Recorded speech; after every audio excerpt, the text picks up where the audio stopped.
Yo, what's up mga boss Barangay Hinebra?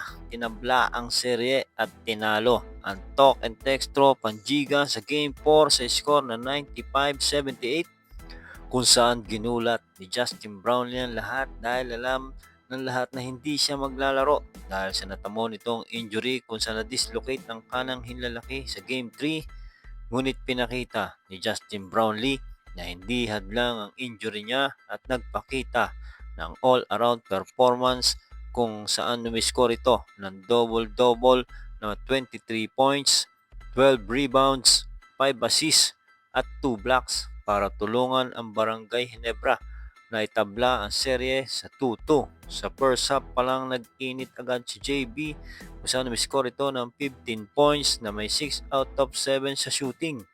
Isang magandang performance naman ang pinakita ni Jamie Malonzo kung saan nag-init ito sa 3 points na may 6 out of 8 sa 3 points field goals at umiskor ng game high 24 points.